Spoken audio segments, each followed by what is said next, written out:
Dicen que no se puede extrañar lo que nunca se tuvo. Pero yo aprendí, muy temprano en la vida, que eso no es verdad. Nunca vi los ojos de mi madre. Nunca distinguí el gesto cansado de mi padre cuando llegaba de la oficina. Nunca conocí los colores del cielo, ni el gesto de compasión que algunas personas me hacían cuando creían que no podía notarlo.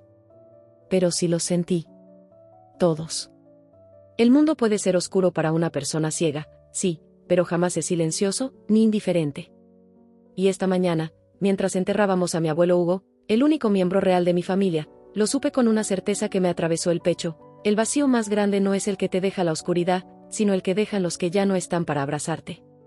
Bienvenidos a Venganzas Contadas, soy Nelly y esta es mi historia. Si estás disfrutando de este relato, por favor no olvides dar un like y suscribirte al canal para que podamos seguir contándote más historias como la mía cada semana. La ceremonia fue larga. Reconocía los pasos de cada uno sobre la grava mojada. El sonido de los tacones de mi prima Silvia, agudos, impacientes. El susurro permanente del bastón de mi tío Leandro, que se arrastraba por el suelo cada vez que se detenía. El perfume intenso de mi madrina, ese Chanel que siempre me recordaba a hospitales y a Ego. Todo estaba ahí. Todo, menos él. Nelly, escuché la voz profunda, seca, sin alma. Pasa a la sala. Tenemos que hablar. Era mi padre, Emilio Botín. No hizo esfuerzo alguno por disimular su tono de fastidio. Me ofreció el brazo, pero lo rechacé con un gesto educado. Hacía años que no me gustaba tocarlo. Me guié sola, como siempre. Contaba los pasos desde la puerta principal de la vieja casa en Chamberí, y apenas crucé el umbral de la biblioteca, me detuve. ¿Puedo sentarme? Haz lo que quieras. Me respondió. Siempre tenía esa forma de hablar como si yo fuera una extraña en su casa, como si no le correspondiera. Me senté despacio, calculando el borde del sillón con la mano. La tapicería estaba áspera. Vieja. El cuero estaba cuarteado.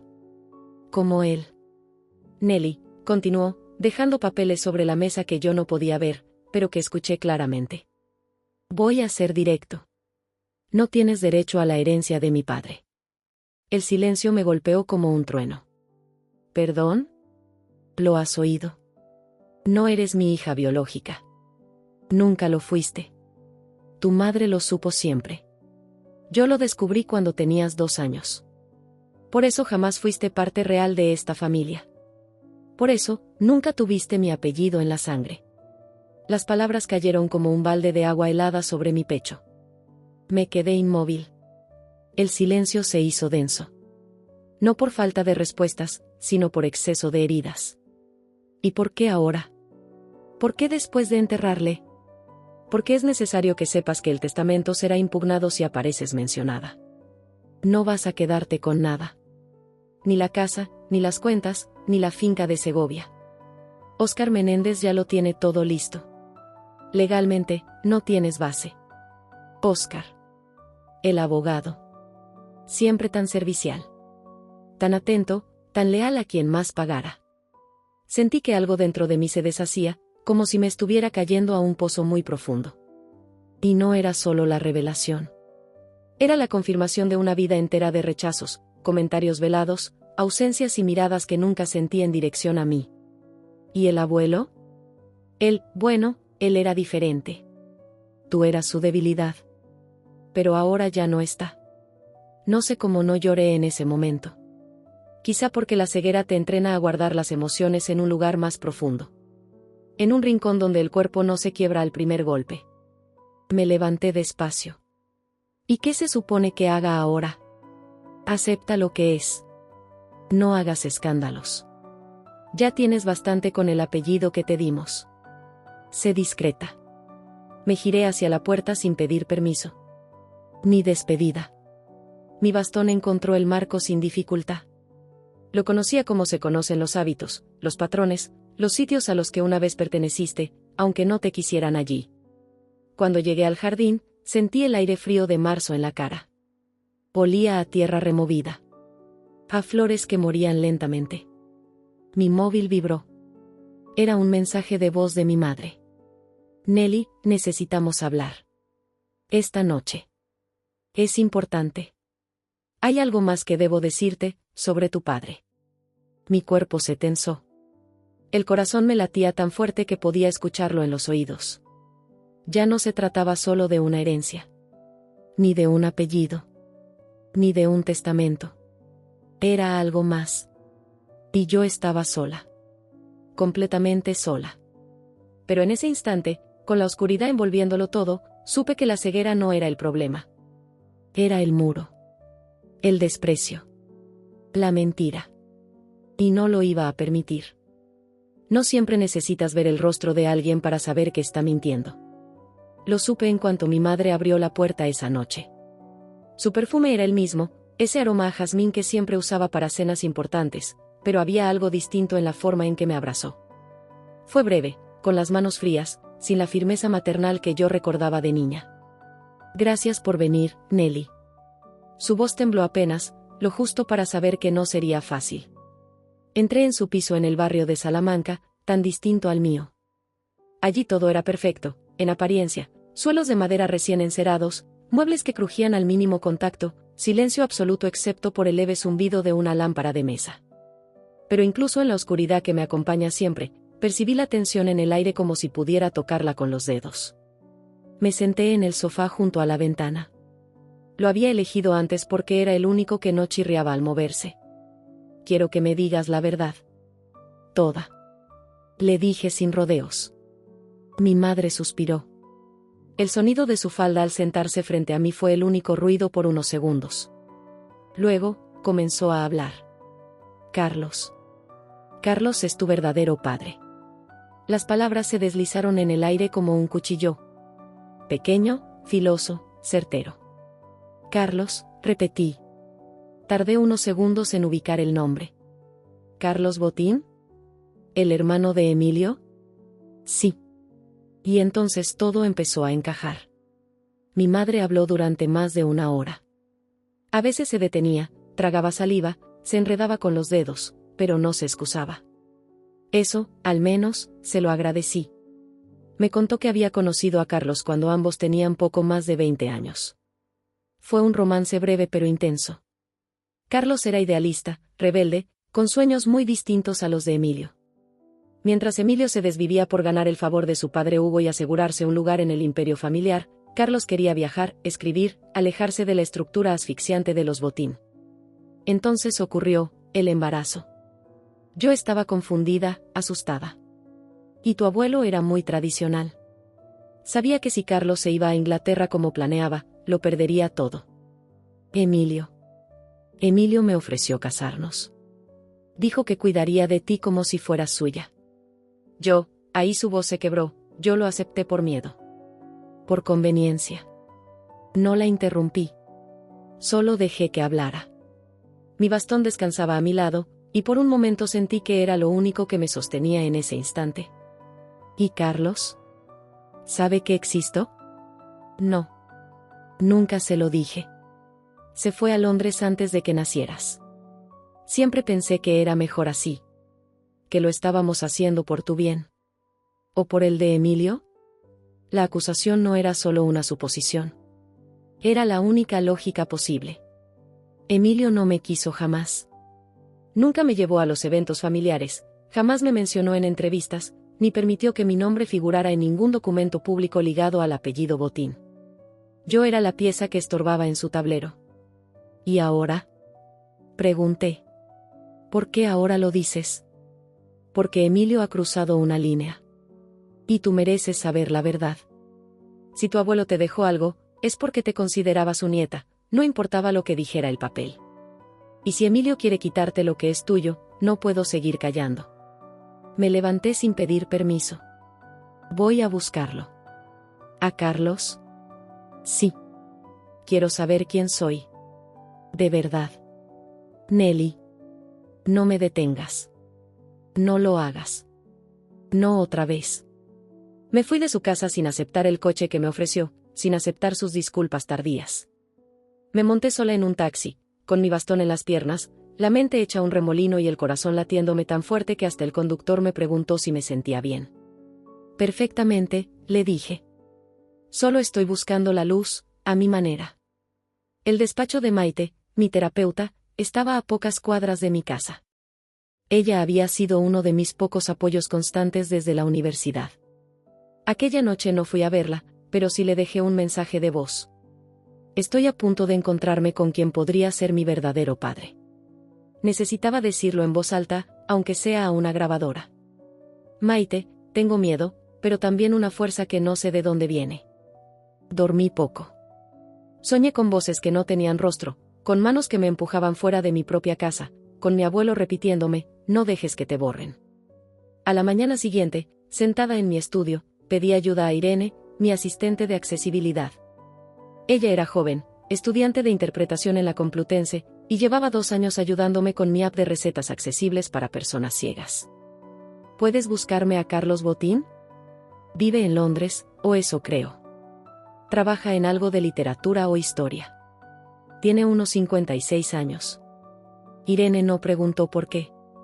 Sabía que cuando yo pedía algo así, había una razón poderosa. Dame un rato. 30 minutos después, me dio una dirección de correo electrónico asociada a una editorial independiente londinense. También un perfil en redes sociales. Es él. Lo encontré. Le dicté un mensaje para enviar. Fue corto, claro y directo. Señor Carlos Botín. Mi nombre es Nelly Botín. Me han dicho que usted podría ser mi padre biológico. No busco dinero. Solo la verdad. Si está dispuesto a hablar, estaré en Londres la próxima semana. Pasé los días siguientes en un estado de vigilia extraña. Mi madre me escribía mensajes tensos. Emilio me ignoraba, aunque sus abogados enviaron un correo advirtiendo que no debía presentarme en la lectura del testamento sin autorización legal. Cuando la respuesta de Carlos llegó, no lo creía al principio.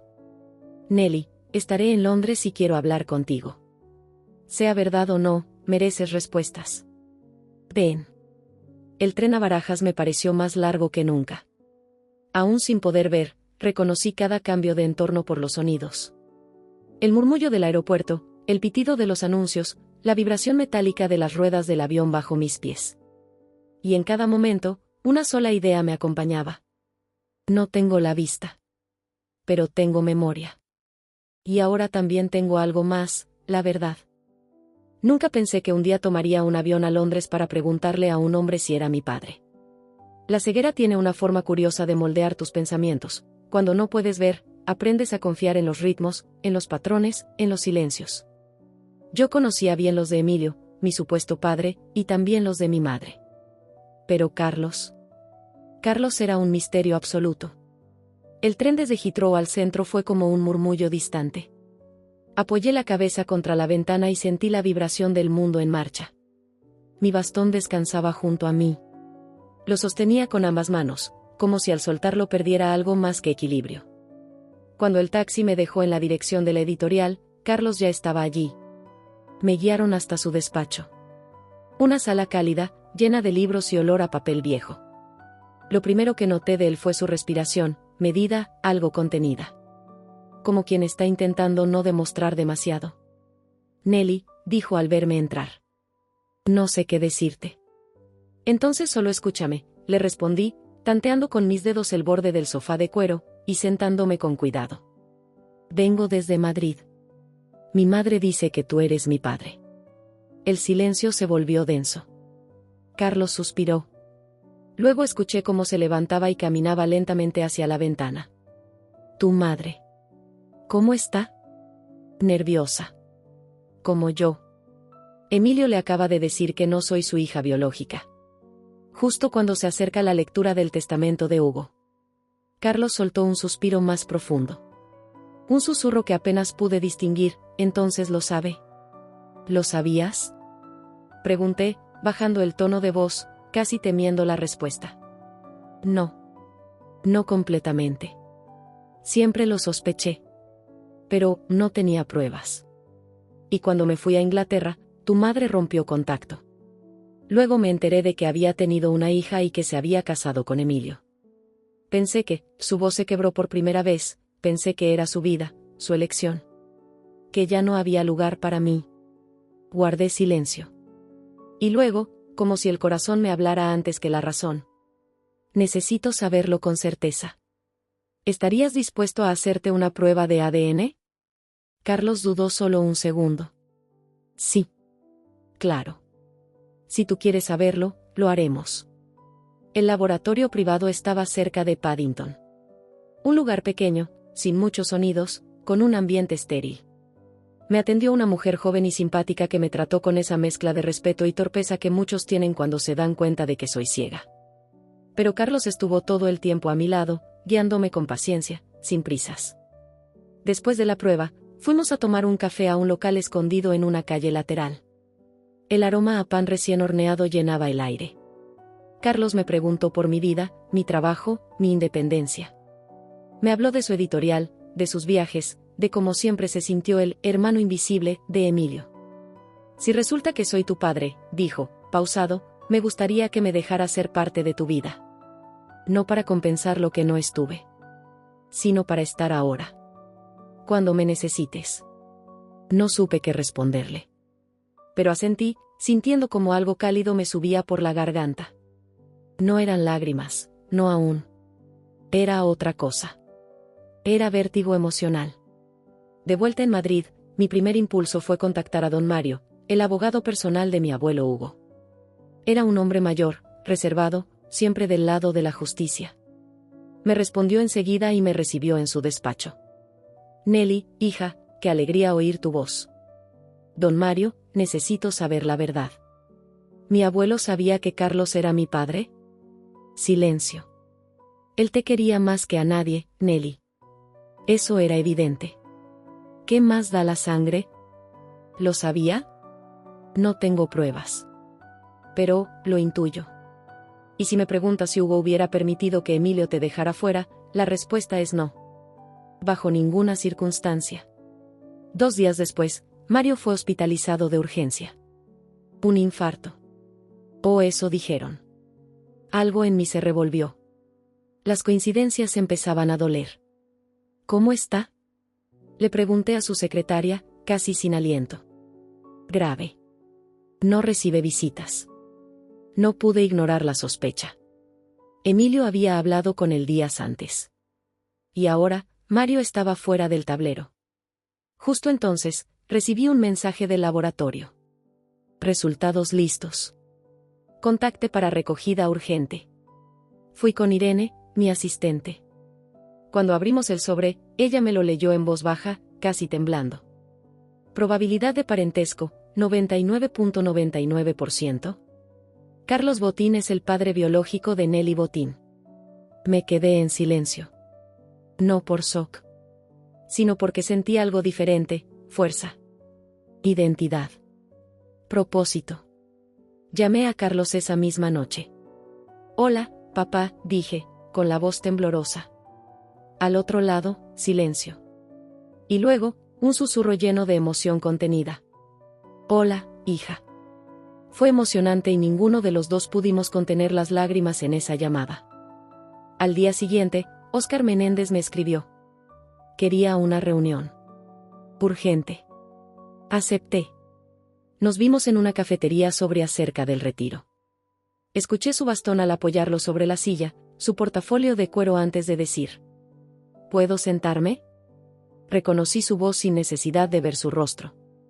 Óscar Menéndez tenía ese tono almibarado que los tiburones usan para disfrazarse de peces inofensivos. Asentí sin sonreír, midiendo con mis dedos el borde de la mesa de la cafetería, ordenando mentalmente las distancias, como si con ello pudiera trazar una barrera invisible entre nosotros. No sé qué tipo de acuerdo cree que puede ofrecerme, le dije antes de que abriera su elegante carpeta, pero no tengo tiempo para trampas vestidas de cortesía. Óscar exhaló suavemente. Ese tipo de exhalación que solo hacen los hombres que creen tener la partida ganada. Nelly, lo digo con todo el respeto. Sabemos que las cosas han sido tensas. Y antes de que esto escale, te traigo una propuesta. 300.000 euros, dijo, como quien ofrece un aperitivo a alguien que no ha comido en días. A cambio, claro, de que firmes este documento donde renuncias a cualquier reclamación sobre la herencia del señor Hugo Botín. Sentí como la palabra, renuncias, caía como una cuchilla sobre la mesa. Me mantuve en silencio. Él pensó que dudaba. Lo oí mover el bolígrafo. Un clic. Lo dejó sobre la mesa, cerca de mi mano, como si yo pudiera verlo. No necesito un documento para saber que mi sangre es Botín. El apellido me lo negaron, pero la sangre me pertenece. Lo que ustedes no se esperaban es que yo tuviera pruebas. Y apoyo. Mi voz no tembló. Así que puede llevarse su dinero. Y su bolígrafo. Él vaciló. Tal vez fue la firmeza con la que hablé. Tal vez fue que, por un instante, sintió el temblor de la caída que se avecinaba. Debería saber, dijo, intentando mantener el control, que el fideicomiso familiar exige descendencia directa. Sin sangre, no hay derechos. Y legalmente tú. Legalmente, lo interrumpí, yo soy hija de Carlos Botín. Y eso, Óscar, cambia todo. ¿Verdad? No respondió. Se levantó. Recogió su carpeta. Solo dijo una frase antes de irse. Este juego no siempre lo gana quien tiene la razón, Nelly. Aquella noche, el bastón me pareció más pesado de lo normal.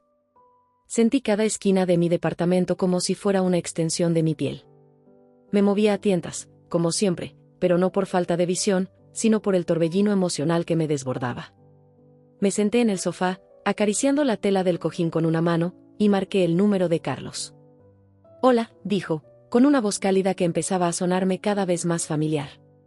Óscar me ofreció dinero para callarme, dije sin rodeos. Carlos maldijo en voz baja. Luego guardó silencio. ¿Y si te dijera que hay algo más? Algo más grande que todo esto. ¿Qué cosa? Estuve investigando. No paré desde que supe que eras mi hija. Algo no me cuadraba de Emilio.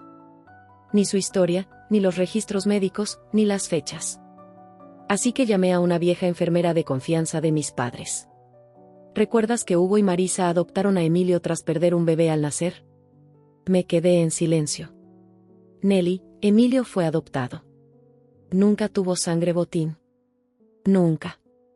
Él lo supo siempre. Y aún así construyó su poder sobre una mentira. Mi corazón se aceleró. ¿Estás seguro? La enfermera tiene papeles. Cartas. Pruebas. No te lo habría dicho sin estarlo. Pero esto cambia todo. Sonreí. Lentamente. Como si el universo me devolviera, al fin, la justicia que me había negado durante años. El día de la lectura del testamento llegó. Fui guiada por Irene, mi asistente, hasta la mansión familiar en el barrio de El Viso. El aire estaba cargado. Lo sentí desde el recibidor. El crujido del parquet, las voces contenidas, el aroma a flores frescas pero muertas. Estaban todos, Emilio, mi madre, algunos primos, y por supuesto, Óscar. Carlos llegó poco después. Se acercó y, con delicadeza, apoyó su mano en mi hombro. Le devolví un leve apretón. Era tiempo de terminar con todo. Óscar Menéndez fue el primero en tomar la palabra. Antes de la lectura, queremos presentar un documento que creemos relevante, dijo con su voz de abogado seguro de sí mismo. No hizo falta verlo para imaginar su gesto condescendiente. Alguien colocó un sobre la mesa. Carlos, que estaba a mi lado, lo reconoció al tacto. ¿Pruebas de ADN? Preguntó Carlos, tomando el sobre y pasándomelo con delicadeza. ¿Esto es lo que pretenden? Óscar confirmó. Sí. Una prueba que demuestra que Nelly no es hija biológica de Emilio. Lo que, según la cláusula del fideicomiso, la descalifica. Me incliné levemente hacia adelante. ¿Y cómo consiguieron esa prueba? Pregunté, modulando mi tono con frialdad. Óscar dudó. Un vaso. En una cena familiar. Carlos estalló. Eso es ilegal. Nunca autorizó nada. El fideicomiso requiere claridad en la línea de sangre, insistió Emilio. Nelly no cumple con esa condición. No es una Botín. Entonces me puse de pie. Mis dedos rozaron mi bolso. Saqué un sobre similar al suyo. Pues aquí tienen otra prueba. Esta sí con mi consentimiento. Una prueba de ADN entre Carlos y yo. 99,99% de compatibilidad. Carlos es mi padre biológico. Eso me convierte en nieta de Hugo. Y, por tanto, en botín de sangre directa. Se hizo un silencio sepulcral. Óscar intentó recomponerse. Pero el fideicomiso fue creado por Emilio. Él era el heredero principal. Y se basa en su descendencia directa. Carlos golpeó la mesa con firmeza, algo nada propio en él. Emilio fue adoptado. Las palabras rebotaron en las paredes como un eco brutal. La sala quedó inmóvil. Lo que están diciendo es verificable, dijo Carlos, entregando otra carpeta. Aquí están los registros de adopción. Actas. Y una declaración jurada de la enfermera que asistió a mis padres el día que Emilio llegó a esta familia. Él nunca fue un botín por sangre. Solo por papeles. Óscar se tambaleó. Emilio se puso de pie. Mentira. Eso no prueba nada. Mi padre me crió. Te crió, sí, y intervino entonces una voz inesperada. Pero no era su sangre. Era don Mario que de repente aparecía en escena como un ángel caído del cielo y justo a tiempo. Su voz quebrada llenó la sala. Todos se giraron. Nadie esperaba verlo. Se suponía que estaba hospitalizado. Pero ahí estaba, flaco, pálido, y fuerte como siempre en carácter. Fingí estar enfermo porque temía por mi seguridad.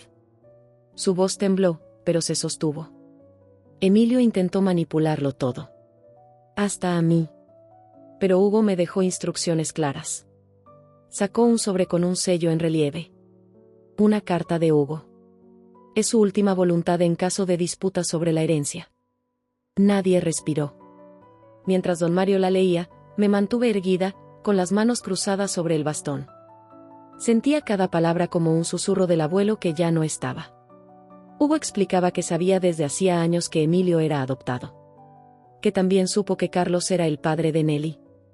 Que eligió reorganizar su patrimonio para que el fideicomiso respetara no solo la sangre, sino la verdad. Que el verdadero legado no era el dinero, sino el honor.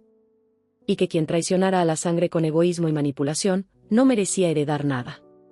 El testamento era claro. Declaró como herederos legítimos de los bienes del fideicomiso a Carlos Botín y a Nelly Botín. Emilio queda excluido por no cumplir la condición de linaje directo de sangre. Mi decisión es definitiva. El grito de Emilio no se hizo esperar. Se abalanzó sobre la mesa, arrebatando los papeles. Óscar trató de detenerlo. 2 asistentes intervinieron. Sentí que todo se desmoronaba para ellos. Lo supe por los pasos, por los murmullos, por los jadeos. Me acerqué, lenta, guiada por mi bastón. ¿Recuerdas lo que dijiste, Emilio? Que la sangre es lo único que importa. Pues al final, esa idea te enterró a ti mismo. Él me miró con odio. No necesitaba verlo para sentirlo. El odio tiene peso, olor y temperatura. Y el suyo ardía. El abogado Óscar Menéndez salió en silencio, sabiendo que su reputación estaba muerta. Carlos me ofreció el brazo y salimos juntos. Esa noche, en el viejo despacho de Hugo, donde aún flotaba el aroma de tabaco y cuero, Carlos me sirvió un té. ¿Y ahora qué harás, hija? Me conmovió que me llamara así. Me llevó tiempo acostumbrarme. No por él, sino por mí. Construir algo nuevo, le respondí. Ya no desde la rabia, ni desde el dolor. Desde la libertad. Carlos sonrió. ¿Y los demás? Ya no los escucho, le dije. Siempre fui ciega, pero ahora veo más claro que nunca. Pasaron los meses y los años y todo aquello quedó atrás como un mal sueño. Después de la lectura del testamento, los medios hablaron del giro inesperado en la fortuna Botín, pero yo no di entrevistas. Me concentré en proyectos sociales para personas con discapacidad visual. Invertí parte de mi herencia en una fundación que lleva el nombre de Hugo. También me reconcilié con algunos primos, que, al final, vieron en mí lo que nunca supieron mirar. Emilio desapareció y a día de hoy sigo sin saber dónde vive o cómo está. Óscar perdió gran parte de su reputación y apenas conseguía mantener su carrera como abogado después de su chapuza de caso. Carlos y yo hablamos cada semana. No intentamos recuperar el pasado. Creamos uno nuevo. Y yo, camino cada día con mi bastón por las calles de Madrid, guiada por sonidos, olores, texturas. Por algo más profundo que los ojos. Por la intuición. por la certeza de que la justicia, cuando se mezcla con amor, siempre encuentra el camino.